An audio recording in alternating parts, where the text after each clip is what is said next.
From the Bible, we know Jacob had schemed against Esau to obtain both the birthright and their father's blessing, those which would see Jacob inherit everything, including benefits that ought to have been owed to Esau, who in turn vowed to kill Jacob for his trickery.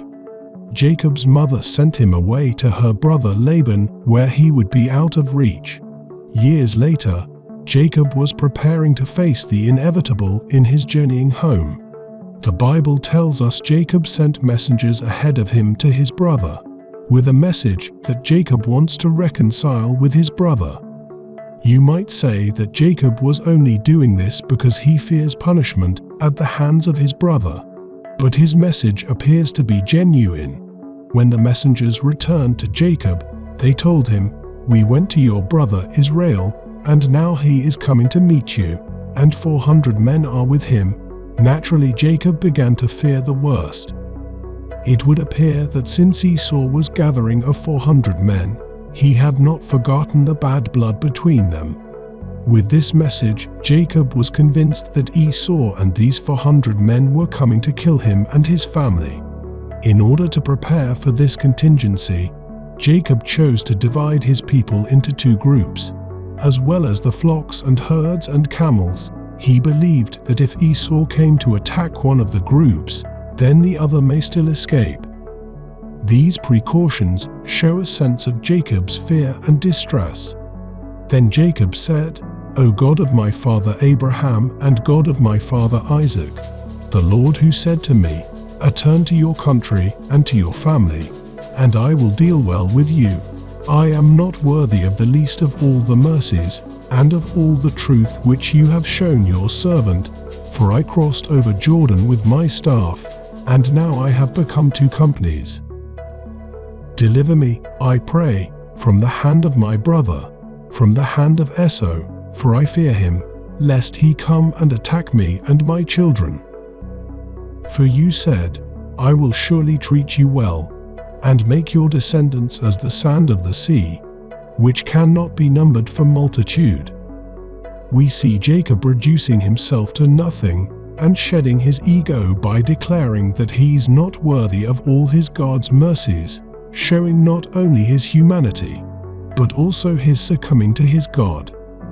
He then spends the night there, and from his possessions on hand he selected a gift for Esau.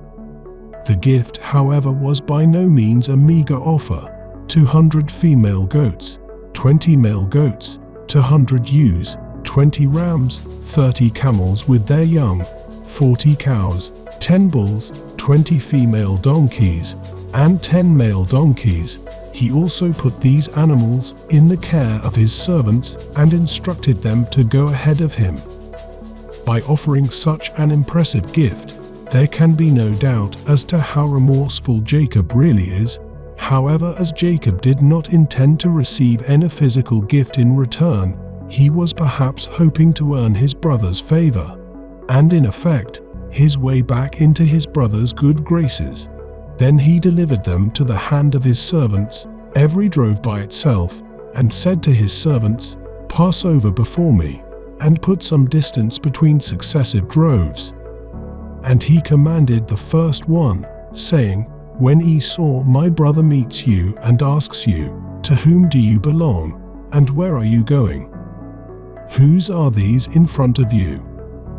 Then you shall say, 'They are your servant, Jacob's. It is a present sent to my lord Esau, and behold, he also is behind us.'" So he commanded the second, the third, and all who followed the droves, saying, "In this manner you shall speak to Esau when you find him, and also say, 'Behold, your servant Jacob is behind us.' For he said, 'I will appease him with the present that goes before me, and afterward I will see his face. Perhaps he will accept me.'" The Bible tells us that night the gifts went ahead of Jacob, but Jacob himself spent the night in the camp. That very same night, we see Jacob take both Rachel and Leah as well as the two female servants and his 11 sons, and crossed the ford of Java. After having sent them across the stream, he sent over all his possessions. This left Jacob alone on the east side of the Jordan River with none of his possessions, his family, or schemes. When Jacob was finally alone, God was able to command his unmitigated attention, and thus was able to manifest before him the presence of a man. Now the Bible only specifies this entity as a man, though it is generally agreed that this was most likely an angel or God himself. The man wrestled with him until the breaking of day. Now he saw that Jacob did not prevail against him. It seemed Jacob was somewhat evenly matched against the man, but the match was only evenly matched in appearance. The man could have won easily at any time, using supernatural power. He touched the socket of his hip, and the socket of Jacob's hip was out of joint as he wrestled with him. Jacob clung on to the man, and the man said, "Let me go, for the day breaks." But Jacob said, "I will not let you go unless you bless me." So he said to him, "What is your name?" He said, "Jacob." And he said, "Your name shall no longer be called Jacob, but Israel, for you have struggled with God and with men, and have prevailed." Then Jacob asked, saying, "Tell me your name, I pray." And he said, "Why is it that you ask about my name?" The man probably refused to tell Jacob his name because he figured Jacob should already know it, and it turned out that Jacob did know exactly who this was.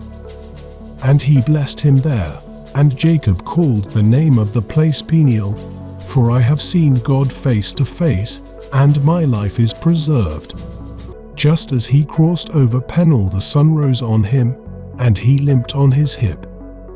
Therefore, to this day the children of Israel do not eat the muscle that shrank, which is on the hip socket, because he touched the socket of Jacob's hip in the muscle that shrank.